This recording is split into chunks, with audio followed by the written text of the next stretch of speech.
నమస్తే అండి. Welcome to money foods. ఎలా ఉన్నారు? అందరూ బాగున్నారా? దేవుడి దేవర నేను బాగున్నానండి. ఇప్పుడు నేను చేస్తున్న రెసిపీ అండి క్రీమ్ కరమిల్ అండి. ఇది జున్ను టైప్లో ఉంటుంది అనమాట. చాలా టేస్టీగా ఉంటుంది. ఇప్పుడు ఎలా చేయాలో చూద్దాం. నేను ఒక ప్యాకెట్కి 3 బౌల్స్ ఆఫ్ వాటర్ వేసుకుంటానండి. ఇదిగో చూసారా, ఇది ఇలాంటి బౌల్ అనమాట. ఇలాంటి కోపలు, చిన్న కోపలు ఉంటాయి కదా, ఇలాంటి బౌల్స్తో ఒక ప్యాకెట్కి 3 బౌల్స్ ఆఫ్ వాటర్ వేసుకుంటాను. ఇదిగో మన టీ తాగే కప్పుతో కప్పుడు ఫుల్గా అవసరం వద్దు, కొంచెం హెల్తీగా అయినా పర్వాలేదు. ఒక కప్పుడు మిల్క్ వేసుకుంటాను అనమాట. ఒక కప్పు మిల్క్ వేద్దామండి.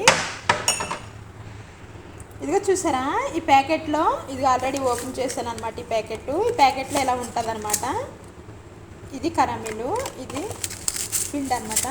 ఇది 2 ప్యాకెట్లు చేసుకుంటున్నాను నేను. ఒక ప్యాకెట్కి ఒక కప్పు మిల్క్ పౌడర్ వేసాను.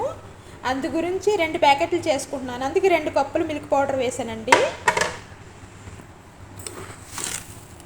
పెద్ద స్పూన్తో 3 స్పూన్స్ షుగర్ వేద్దామండి. 3 స్పూన్లు షుగర్ అన్నమాట. ఒక చిన్న స్పూన్ వెనిలా వేసాను. అంటే ఒక ప్యాకెట్కి ఈ బౌల్స్తో 3 బౌల్స్ ఆఫ్ వాటరు, ఒక కప్ మిల్క్, ఒక కప్పు నీడో మిల్క్, ఒక 3 స్పూన్స్ షుగరు, కొంచెం చిన్న స్పూన్తో ఒక వెనిలా పౌడర్ అనమాట. అంటే నేను ఇప్పుడు 2 ప్యాకెట్లు చేసుకుంటాను కాబట్టి 6 బౌల్స్ ఆఫ్ వాటర్ వేస్తానండి. 6 బౌల్స్ వాటర్ వేస్తాను అనమాట. ఈ కప్పుతో 6 కప్పులు నీళ్ళు వేస్తానండి. 6 బౌల్స్ వాటర్ వేసానండి. ఇప్పుడు క్రీమ్ కరమిల్ వేసేద్దాం. 2 ప్యాకెట్లు ఓపెన్ చేశాను కదండి, నేను ఇప్పుడు 2 ప్యాకెట్లు చేసుకున్నాను కదా, అందుకే 2 ప్యాకెట్లు వేసేస్తున్నాను. 2 ప్యాకెట్లకి 2 కప్పులు మిల్క్ పౌడర్ అనమాట, నీడో మిల్క్ పౌడర్.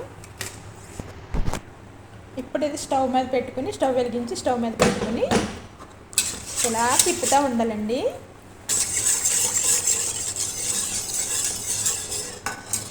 బాయిల్ అయ్యే వరకు ఈ విధంగా తిప్పుతూ ఉండాలండి.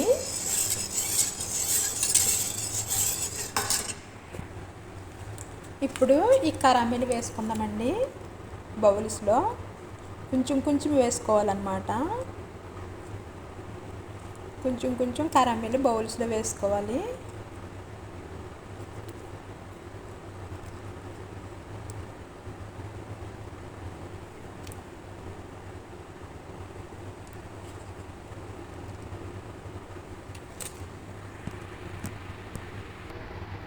ఈ విధంగా కరామిల్ అన్ని బౌల్స్లో వేసుకున్న తర్వాత క్రీమ్ కరామిల్ కూడా బాయిల్ అయిపోయింది. అలా బాయిల్ అయితే సరిపోద్దండి. ఇప్పుడు నేను 2 ప్యాకెట్లకు కలిపి 2 స్పూన్లు ఇదిగో ఈ స్పూన్తో వేసానండి. ఇలాంటి పెద్ద స్పూన్తో 3 స్పూన్లు వేసాను అనమాట షుగరు. మీరు ఒక ప్యాకెట్కి అయితే 3 అవసరం వద్దండి. ఇదిగో మీడియం సైజు ఉంటుంది కదా, మీడియం సైజు స్పూను, ఇలాంటి మీడియం సైజు స్పూన్తో 2 స్పూన్లు షుగర్ వేసుకుంటే ఒక ప్యాకెట్కి సరిపోతుంది. ఇది మీడియం సైజు కదా, ఇది చిన్న స్పూన్ కదా, ఇది కొంచెం పెద్ద సైజు కదా, ఇది పెద్ద సైజు కదా. ఇలాంటి దాంతో నేను 3 వేసాను అనమాట. 3 స్పూన్లు వేసాను. మీరు 2 వేసుకోండి, 2 స్పూన్లు షుగర్ వేసుకోండి సరిపోద్ది. షుగర్ ఎక్కువ తిన్న వాళ్ళు అయితే పెద్ద స్పూన్తో 2 వేసుకున్నా పర్లేదు. ఒక్క ప్యాకెట్కి చెప్తున్నాను నేను. ఇప్పుడు 2 ప్యాకెట్లకి 3 స్పూన్లు షుగర్ వేసాను అనమాట, పెద్ద స్పూన్తో.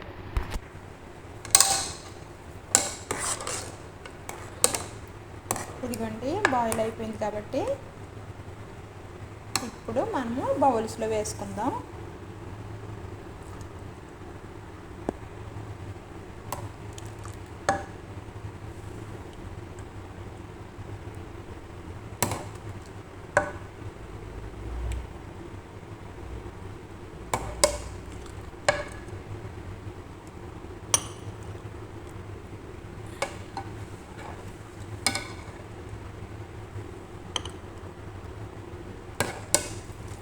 చాలా ఈజీ కదండి. ఒక ప్యాకెట్కి ఒక టీ తాగే కప్పు పాలపొడి, ఒక 2 స్పూన్లు షుగరు, కొంచెం వెనిలా, అంతే. వెరీ ఈజీ కదా. ఒక 3 బౌల్స్ ఆఫ్ వాటర్ ఒక ప్యాకెట్కి. మరీ ఎక్కువైనా గట్టిగా వచ్చేస్తుందండి. మరి మీరు తక్కువ పాలపొడి అది వేసుకున్నా మీకు బాగా పాల్చిగా వచ్చేస్తుంది, టేస్ట్ ఉండదన్నమాట. చూసారండి యమ్మీ క్రీమ్ కరమిల్లు. ఇప్పుడు ఈ విధంగా బౌల్స్లో వేసేసుకున్న తర్వాత ఫ్రిడ్జ్లో పెట్టుకుందామండి. ఫ్రిడ్జ్లో పెట్టుకున్న తర్వాత ఒక 2 అవర్స్ 3 అవర్స్ తర్వాత తినాలన్నమాట. అప్పుడు జున్ను గడ్డలాగా అవుతుంది. ఇదిగోండి ఫ్రిడ్జ్లో పెట్టేశానండి. తర్వాత 3 అవర్స్ తర్వాత 3 గంటల తర్వాత మీకు చూపిస్తాను ఎలాగవుతుందో. జున్ను ముక్కలాగా అవుతుంది అనమాట. ఫ్రీజర్లో కాదండి, మామూలుగా ఫ్రిడ్జ్లోనే. మామూలు పెరుగులు అన్నీ పెట్టుకుంటాం కదా, కూరగాయలు అన్నీ పెట్టుకుంటాం కదా, అలాంటి ఫ్రిడ్జ్లోనే, ఐస్లో కాదు. చూసారండి ఆల్రెడీ 3 అవర్స్ అయిందండి నేను ఫ్రిడ్జ్లో పెట్టి. ఎలా ఉందో చూద్దాం.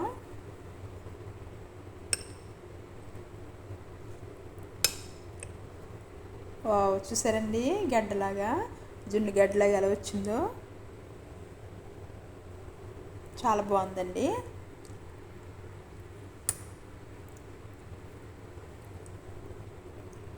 ఇలాగా 3 అవర్స్ తర్వాత ఫ్రిడ్జ్లో పెట్టి 3 అవర్స్ తర్వాత చూపిస్తే ఇలాగ జున్ను ముక్కలాగా గడ్డలా వస్తుందండి. చాలా బాగుందండి జున్ను, చాలా టేస్టీగా ఉంది. మీరు కూడా ట్రై చేయండి, పిల్లలకు చేసి పెట్టండి. ఓకే ఫ్రెండ్స్, ఇలాంటి ఎన్నో వెరైటీస్ కోసం మనీ ఫుడ్స్ సబ్స్క్రైబ్ చేసుకోండి, షేర్ చేయండి అండ్ కామెంట్ చేయండి. థ్యాంక్స్ ఫర్ వాచింగ్ అండి. Bye bye.